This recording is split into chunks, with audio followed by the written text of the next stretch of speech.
Half kg boneless chicken ഉപ്പിട്ട് കുരുമുളക് പൊടിയും ചേർത്ത് വേവിച്ച് പൊടിച്ച് വെച്ചതാണ്. ഒരു വലിയ സവാള ചെറുതായിട്ട് അരിഞ്ഞത്, 1 ടേബിൾ സ്പൂൺ ഇഞ്ചി ചെറുതായിട്ട് അരിഞ്ഞത്.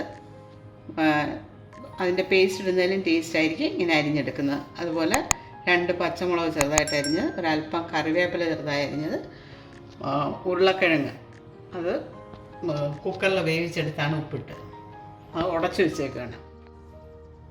ചൂടായി കിടക്കുന്ന പാനിൽ ഇത് ഉള്ളിയൊക്കെ വഴറ്റാനുള്ള ഓയിൽ ഒഴിക്കാം.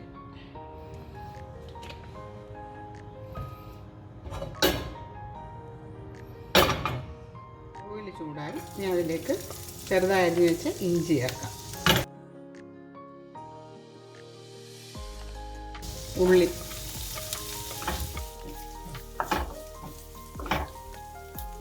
പച്ചമുളക്,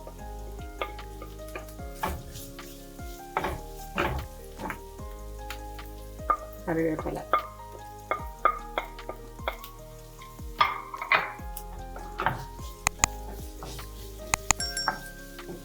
അതിൽ മല്ലിയില ചേർക്കും. അതിലും നല്ലത് കറിവേപ്പില ചേർക്കുന്നതാണ്. മല്ലിയിലയുടെ ആ സ്മെല്ല് അത് അത്ര ഇടുന്നതായിട്ട് എനിക്ക് തോന്നിയിട്ടില്ല.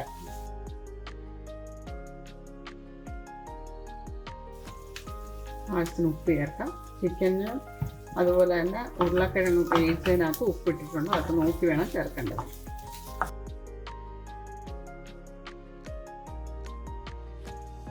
രണ്ട് ടീസ്പൂൺ സോയാ സോസ്. തീ കുറച്ച് വെച്ചിട്ട് വേണം ഇതൊക്കെ ചേർക്കേണ്ടത്. ഇനി ഇതിലേക്ക് വേവിച്ച് വെച്ചിരിക്കുന്ന പൊട്ടറ്റോ, 1 ടീസ്പൂൺ ഗരം മസാലപ്പൊടി, ചിക്കൻ ചേർക്കാം. പൊട്ടറ്റോ ഒരു വലിയ പൊട്ടറ്റോയുടെ 1/4 ഭാഗമാണ് എടുത്തുള്ളത്.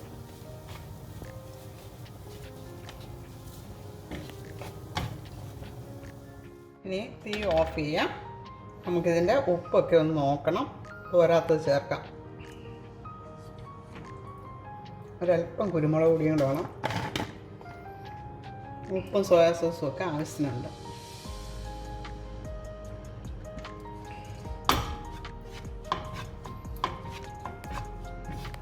ഇനി തണുത്തിട്ട് ഷേപ്പ് ചെയ്തെടുക്കാം. നമുക്കിത് ഷേപ്പ് ചെയ്തെടുക്കാം.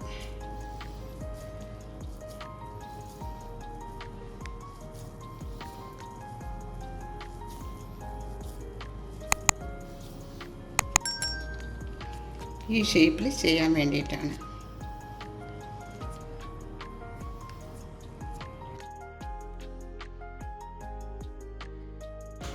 ഏത് ഷേപ്പ് വേണമെങ്കിലും നിങ്ങൾക്ക് എടുക്കാം.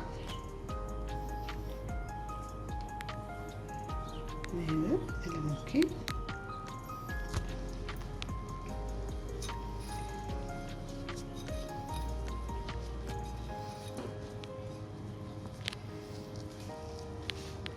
ഇങ്ങനെ ഷേപ്പ് ചെയ്ത് കഴിഞ്ഞിട്ട് പൊട്ടിപ്പോകുമെന്ന് നിങ്ങൾക്ക് സംശയം ഉണ്ടെന്നൊരു മുട്ടയിലും ബ്രെഡ് ക്രംസിലും അങ്ങനെ തോന്നുന്നുണ്ടെന്നില്ല, നിങ്ങളൊരു കാര്യം ചെയ്താൽ മതി. ഇത് ഇങ്ങനെ ചെയ്തിട്ട്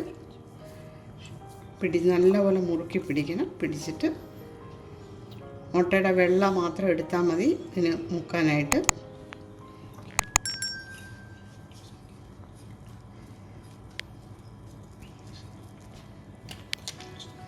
ചെയ്തിട്ട് ഇതിലോട്ട് വെച്ച് ഷേപ്പ് ചെയ്താൽ മതി. ഇങ്ങനെയാണെങ്കിലും നല്ല പ്രസ്സായിരിക്കണം, അല്ലെ അത് ഉടഞ്ഞു പോകും. ഇതുപോലെ ഓരോന്ന് ഷേപ്പ് ചെയ്തെടുക്കാം.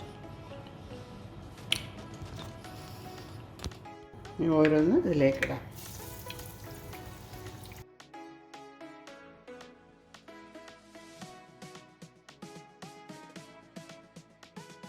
ഇനി ഇത് നമുക്ക് മറിച്ചിടാം.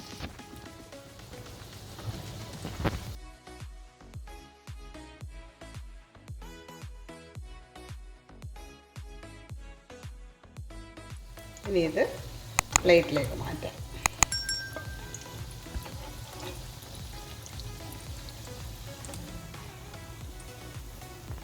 ബാക്കിയുള്ളതും ഇതുപോലെ ചെയ്തെടുക്കാം.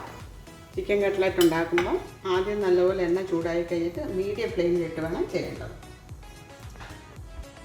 ഈ ചിക്കൻ കട്ട്ലറ്റ് നിങ്ങൾ ട്രൈ ചെയ്ത് നോക്കണം. വളരെ എളുപ്പമാണ്. നിങ്ങൾക്ക് സോയാ സോസ് ഇല്ലെന്നൊരിക്കൽ അതിന് പകരം അല്പം നാരങ്ങ നീര് ഒഴിച്ചാലും മതി. അത് ചേർക്കുമ്പോൾ ഒരു പ്രത്യേക ടേസ്റ്റാണ്. അതുപോലെ എൻ്റെ വീഡിയോ ഇതുവരെ സബ്സ്ക്രൈബ് ചെയ്യാത്തവരുണ്ടെങ്കിൽ സബ്സ്ക്രൈബ് ചെയ്യണം, ഷെയർ ചെയ്യണം, ലൈക്ക് ചെയ്യണം.